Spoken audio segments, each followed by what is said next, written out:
everybody, thank you for joining me today. So today's video, we're going to be doing our 176 sketch. It's going to be this Mojo Monday sketch number 453. I got it from Pinterest, and it's another one that I believe Christy Marcotte had used in one of her 6x6 pad videos. So I have everything pre-cut. We're going to be doing a top folded card, and I'm just going to show once again using the Breathe collection from Kaiser Craft, and it's my favorite right now. So we're going to go ahead and start putting our layers together. So the base paper is going to be 4 1/8 by 5 3/8, and then the pattern paper right here is 4 by 5 1/4, and I'm putting down my tape runner and some art glitter glue. That'll give me a little bit of time to be able to do just that. Pull it up because I didn't line it up right, and this one little spot didn't have enough glue, so it kind of peeled up a little bit, but it's okay. I'm just going to put a little bit more glue back and get this put together because it never fails. Like, I put together 3 of these cards before filming this last one and had no problems. Had to have problems while I was recording, right? Never fails. So I'm kind of using the grid mat, kind of not. I just have it laid down and I know kind of where I want it to lay. And I'm going to go ahead and put the tape down and then some of the glue. And I'm leaving the one piece. See, I had to kind of push it back because my finger hit it, but I was using it as my guide to figure out where to put the large piece. And then I'm going to take the 1/4 inch strip and give myself as close to like a, not really a 1/4 inch, like almost like an 1/8 inch between the two pieces, to give it just a little bit of something something. And then I'm going to turn it over here and just trim off the extra. And then we'll throw those pieces away. And then, of course, it's never easy to pick up. All right. So once we have that down, then I have this piece that I'm going to put on top. So I used the second piece that had the 4 squares that totaled, they're 3 1/4 by 3 1/4. And then the square that she figured out on the screen was 3 3/8 by 3 3/8. And I was like, well, that's perfect because my mat can be that size. And then the square, the paper from the collection will fit and it'll have a nice border. So it like worked out perfectly. And using the art glitter glue, if you're using the ATG gun or your Tombow, I still suggest using the wet glue only because it gives you that time to kind of wiggle, move things around, pull it back up quickly if you need to, and get it down straight and even. On this part, you could use foam if you want to give it a little bit of added dimension. I'm just going to go ahead and glue this down on all 4 that I did. The main image sentiment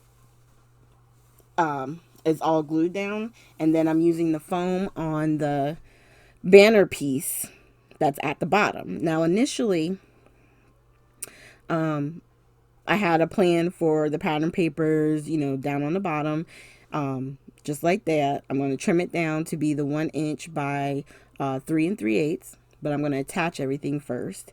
But the very first card I did, I wind up not putting it at the right angle.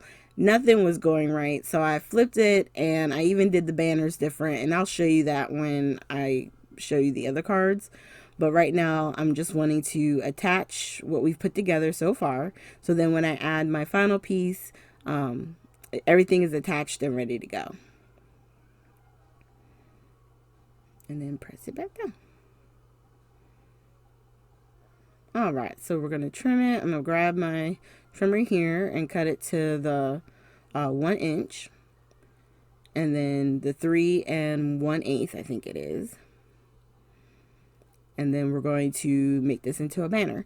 And whenever you're doing these little banners, all you do is you cut as far as you want to go in, right in the middle, and then you cut up from each of the ends and you'll create your flag shape. And then if you just have to be more precise, they do have different tricks and stuff. You can use like the square punch. They have metal dies for all that. It's up to you. For me, because I don't have my die cut machine on my desk all the time, it's easier to just cut down the middle and from each point and create my flags that way. So I trimmed a little bit more of the foam tape, and we're gonna get this attached.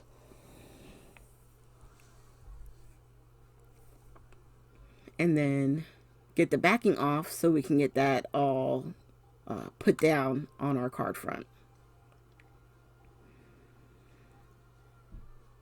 Now with this one, you know, with the sparkle underneath, and that is a lot of sparkle, using it for the diagonal part, I decided that I wanted to use Nuvo drops, but I was going to use the black. I didn't want to use anything with glitter or anything that was extra shiny, or I just felt like the Nuvo drops was a good way to just kind of put the end on it. So I'm going to put mine up at the top. And this is good because it shows you that even though, like, I have a little trick where I slap my card, and it's really hard. Like I don't just tap it a little bit, but I slam it. And it went a little wonky on me. I guess I hit it a little too hard. So I was tapping upside down because I was thinking, well, maybe I can get it to kind of shift a little bit to kind of not be a wonky circle. And then I was like, well, the background has kind of got like wonky shapes, and I was like, it'll be all right. So we're leaving that there, and I'm bringing in the other pieces. So there's one. This one is the one that I did differently. You can see I put the banners up at the top, and then that one piece is on the bottom side instead of on top. I'm telling you, I had a little drunk moment, but it still works. And then this is the last one, the thank you card. And I like it because by doing the flatter enamel dots, they dry quicker. The other thing is it allows you to use some of the scrap pieces that you have, like for the banners. If you wanted to use it on the side, you know, the diagonal pieces, instead of using the glitter paper, you could do that too. And then of course, if you don't have paper that already has the sentiment on it, like this particular collection, you can always stamp an image and sentiment on that square, because it's a pretty decent size. So you could add like a flower with a sentiment, you know, or really there's no limits. Okay, so thank you guys so much for joining me. Make sure you hit the like, subscribe, and share button, and at the very end I will have links to previous sketch videos, so definitely check those out. And if you haven't, click the little bell, and anytime I upload a video you'll get an alert, so you'll know when I'm uploading new content. Thanks again, you guys, and I hope you have a great day.